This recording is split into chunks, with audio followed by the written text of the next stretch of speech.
വാഹനമോടിക്കുന്നവരുടെ കാഴ്ച മറയ്ക്കുന്ന തരത്തിൽ കാട് മൂടിക്കിടന്ന പാതയോരം മൗലാന അബ്ദുൽ കലാം ആസാദ് കലാകായിക വേദിയുടെ നേതൃത്വത്തിൽ ശുചീകരിച്ചു.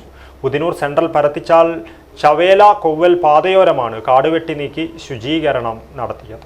ഡ്രീം ഫ്ലവർ IVF സെന്റർ കേരളത്തിലാദ്യമായി AI എംബ്രിയോസ്കോപ്പി സാങ്കേതികവിദ്യയിലൂടെ വന്ധ്യതാ ചികിത്സയിൽ വിപ്ലവം സൃഷ്ടിച്ച 14 വർഷത്തെ പാരമ്പര്യം, 10,000-ലധികം പുഞ്ചിരികൾക്ക് സാക്ഷ്യം വഹിച്ച മികവ്. ഇപ്പോൾ വെറും 60+ മെഡിസിൻ IVF പാക്കേജ് ഡ്രീം ഫ്ലവറിൽ മാത്രം.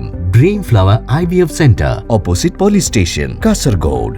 ഉദിനൂർ സെൻട്രൽ ജംഗ്ഷനിൽ നിന്നും പരത്തിച്ചാൽ റെയിൽവേ ലിങ്ക് പേക്കടം ചവേലക്കോവൽ റോഡുകളുടെ ഇരുവശങ്ങളിലും കാടുമൂടിയ സ്ഥലങ്ങളിലാണ് ശുചീകരണം നടത്തിയത്. മൗലാന അബ്ദുൽ കലാം ആസാദ് കലാകായിക വേദിയുടെ നേതൃത്വത്തിൽ ഭാരവാഹികളും പ്രവർത്തകരും ചേർന്നാണ് വള്ളിപ്പടർപ്പുകളും കുറ്റിച്ചെടികളും പുല്ലും വെട്ടിനീക്കി പാതയോരം വൃത്തിയാക്കിയത്.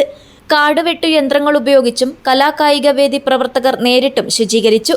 ശുചീകരണത്തിന് മൗലാന അബ്ദുൽ കലാം ആസാദ് കലാകായിക വേദി chairman AG Kamaruddin, TC Musammil, VTK Shanavas, Ansar Rocks, TP Kasim, MTP Aboobacker Moulavi, KU റോംലൂസ്, ഉനൈസ് എന്നിവർ നേതൃത്വം നൽകി.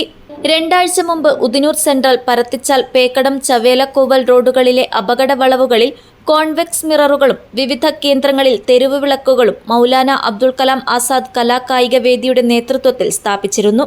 റോഡ് ഇരു സൈഡിലും കാടുകൾ വളർന്ന് വാഹനങ്ങൾക്ക് പോകാനുള്ള ബുദ്ധിമുട്ട്, അതുപോലെ തന്നെ മാലിന്യങ്ങൾ വലിച്ചെറിഞ്ഞ് ഇവിടെ പിന്നെ തൊട്ടടുത്തുള്ള ആൾക്കാർക്കും വാഹനം ഓടുന്നവർക്കും വലിയ ബുദ്ധിമുട്ടുള്ള രീതിയിലാണ് പോകുന്നത്.